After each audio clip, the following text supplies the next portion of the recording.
अब तक शिजा के मन में सिर्फ शक था, लेकिन आज शाह हवेली के मुख्य द्वार पर बग्घी के इंतजार में शार्दुल के साथ खड़े रहकर उसने अपनी ही जिंदगी के बारे में बहुत कुछ जान लिया था। उसे विश्वास नहीं हो रहा था कि उसकी मां के मरने के बाद उसे सहारा देने के नाम पर साथ रहने के लिए आए उसके चाचा चाची उसे किसी सामान की तरह बेच सकते थे। वो ऐसा कैसे कर सकते थे? जिन लोगों पर वो भरोसा करती थी वो तो बिल्कुल भी भरोसे के लायक नहीं निकले। तो फिर अब शिजा को किस पर भरोसा करना चाहिए?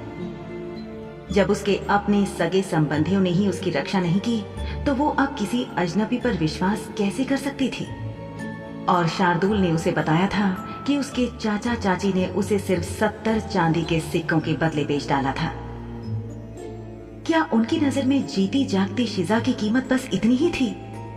उसकी जिंदगी, उसका भविष्य, उसकी आजादी, सब कुछ उसके चाचा चाची ने थोड़े से फायदे के लिए बेच डाला, वो भी बिना उसकी मर्जी या जानकारी के। शिजा की आंखें नम हो रही थीं। अपने आंसुओं को बहने से रोकने के लिए उसने अपनी पलकों को कई बार झपकाया ताकि वो शार्दुल से अपना रोना छुपा सके। ठीक उसी समय शिजा ने महसूस किया कि शार्दुल ने अपना हाथ उसकी ओर बढ़ाया है। उसने मुड़कर देखा तो पाया कि शार्दुल ने अपना रुमाल हाथ में पकड़ रखा था और उसे शिजा की तरफ बढ़ा रहा था। अगर तुम रोना चाहती हो तो रो सकती हो, जितना चाहे, मुझे कोई आपत्ति नहीं होगी, शार्दुल ने लगभग शिजा को घुड़कते हुए कहा। शिजा को बुरा लगा। ये क्रूर आदमी उसकी बदकिस्मती का मजाक उड़ा रहा था। जब शिजा ने शार्दुल के होठों को एक हल्की मुस्कान में मुड़ते देखा तो उसे यकीन हो गया कि हाँ, ये आदमी निश्चित रूप से उसके हालात का मजाक ही उड़ा रहा था। वो उसकी वर्तमान स्थिति का आनंद ले रहा था। शिजा ने खुद को संयत किया और शार्दुल से कहा, मैं ठीक हूं मालिक। ठीक है, अगर तुम ऐसा कह रही हो तो मान लेता हूं। अब हमें तुम्हारे लिए एक जोड़ी जूते लेने की जरूरत है। शार्दुल ने शिजा के पैरों की ओर देखते हुए कहा। शिजा ने झट से अपने पैरों को अपनी पोशाक से ढककर छुपा दिया। शार्दुल ने इसे देखा, लेकिन बिना इस पर प्रतिक्रिया दिए कहा, मैं नहीं चाहता कि तुम बार बार अपना पैर किसी चुभने वाली चीज पर रखकर चोटिल हो जाओ और फिर मुझे तुम्हें वैद्य या हकीम के पास ले जाना पड़े।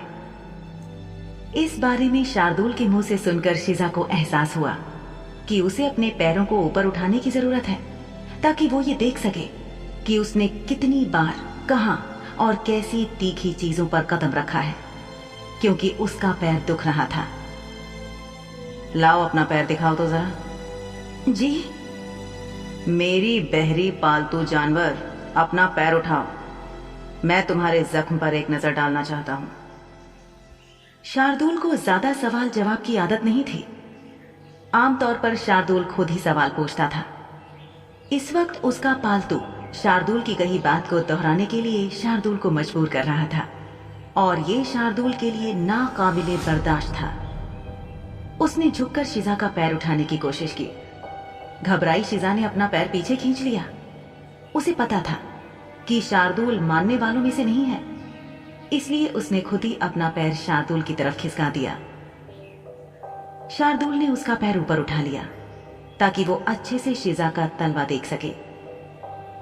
शिजा शार्दुल के सामने बैठी होने के कारण शर्मिंदा हो गई और उसने झट से अपनी पोशाक को अपनी टांग के चारों तरफ कसकर पकड़ लिया ताकि शार्दुल को उसके टखने से ऊपर कुछ दिखाई ना दे।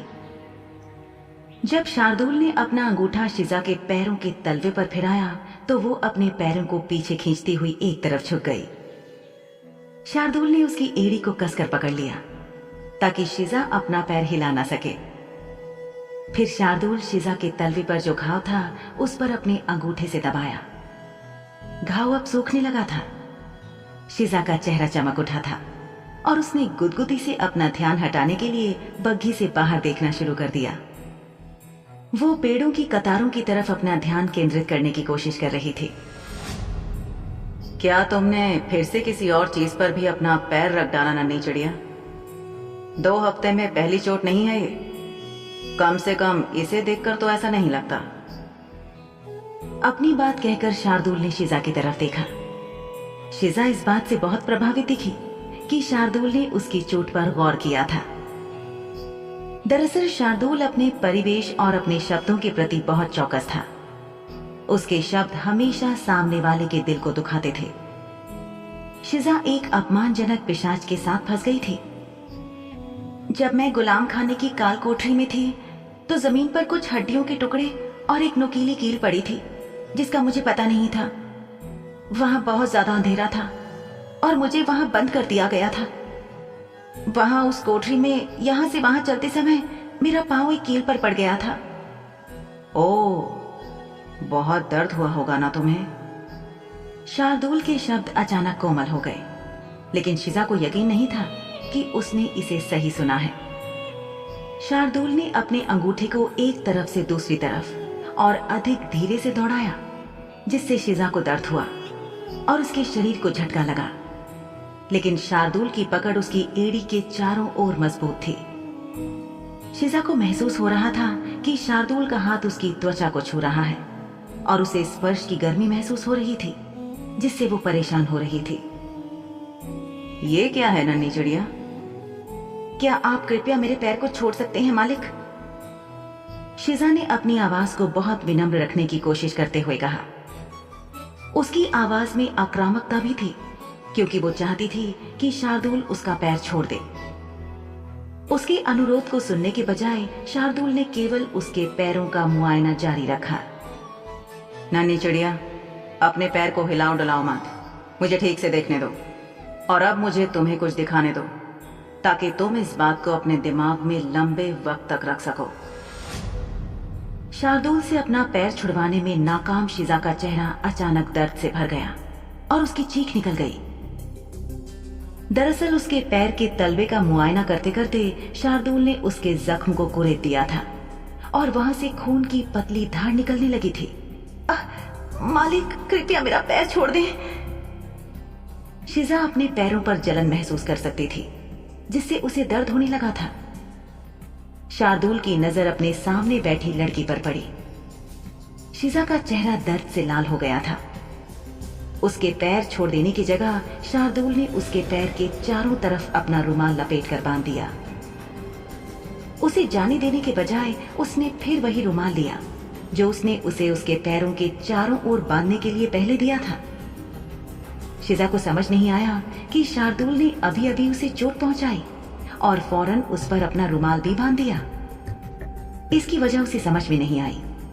वो सोच रही थी कि शार्दुल का दिमाग बिना किसी कारण के उसे चोट पहुंचाने के लिए अचानक खराब हो गया था। तभी उसने शार्दुल के चेतावनी भरे शब्द सुने। मेरी बात कान खोलकर सुन लो। हम जहां जा रहे हैं वहां कुछ भी करने से पहले इस सबक को याद रखना। एक भी गलती हुई तो उसकी सजा अभी जो तुमने अनुभव किया है उससे कहीं ज्यादा खराब होगी। ये बात याद रखना।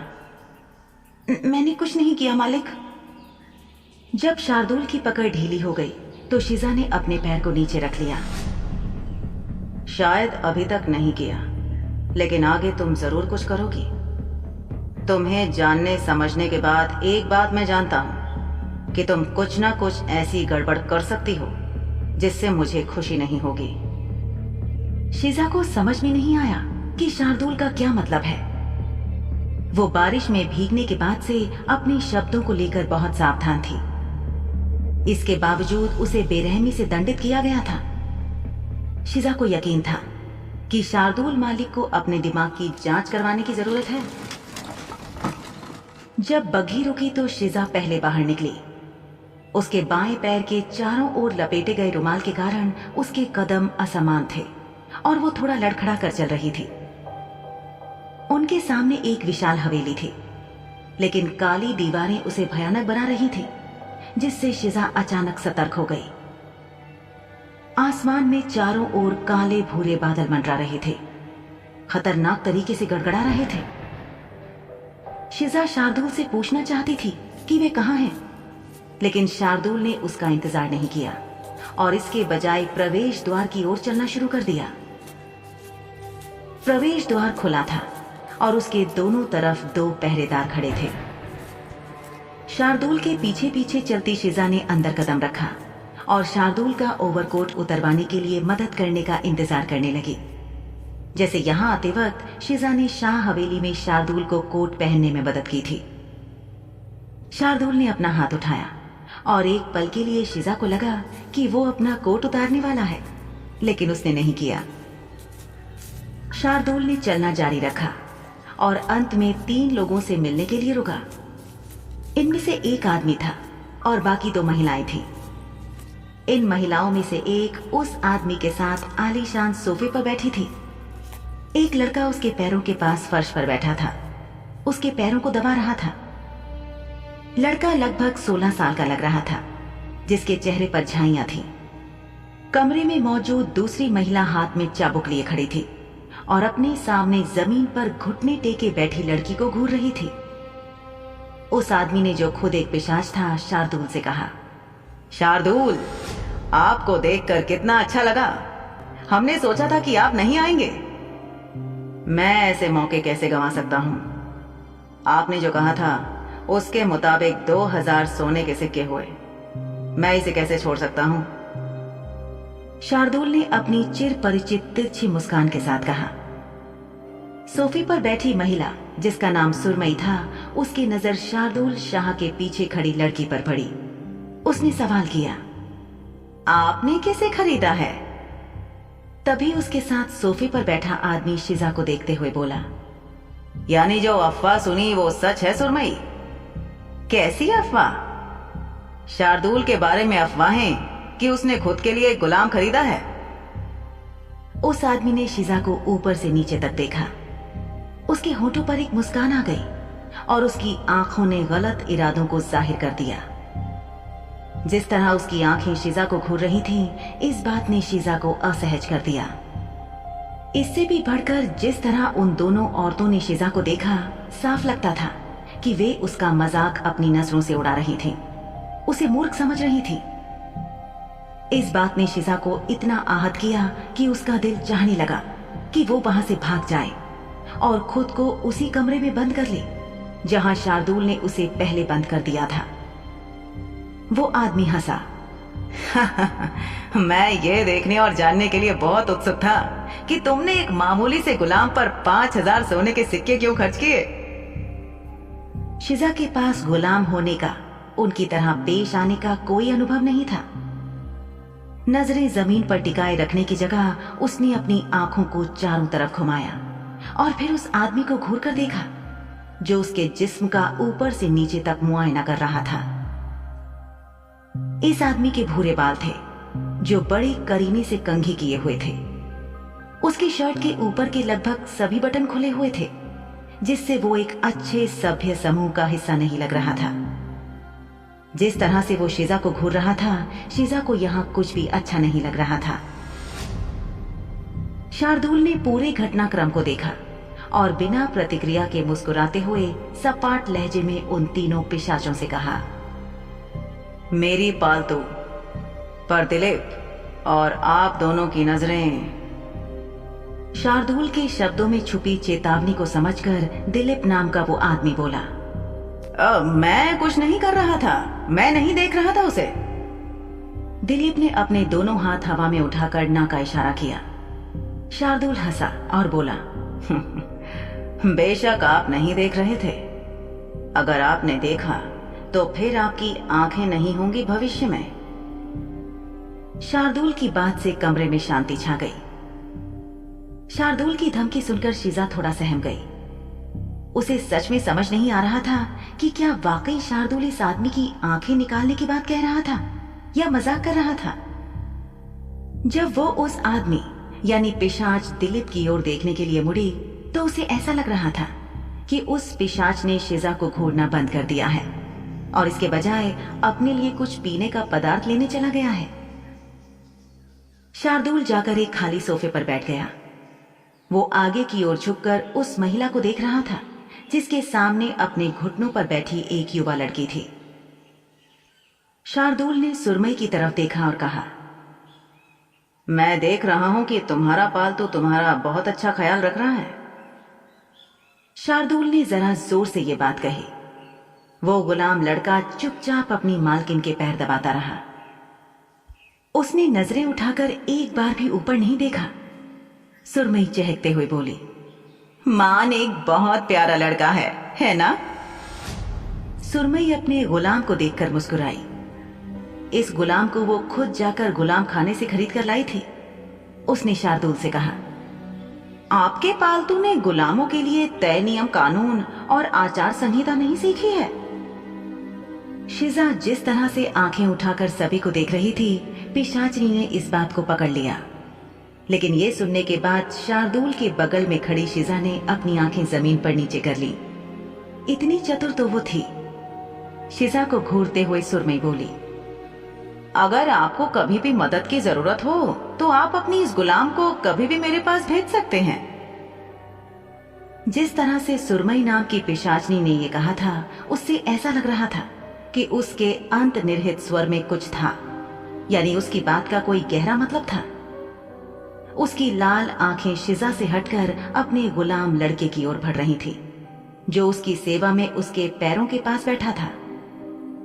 सुरमई ने अपने पैरों को ऊपर उठाया और उन्हें अपने गुलाम की ओर बढ़ाया।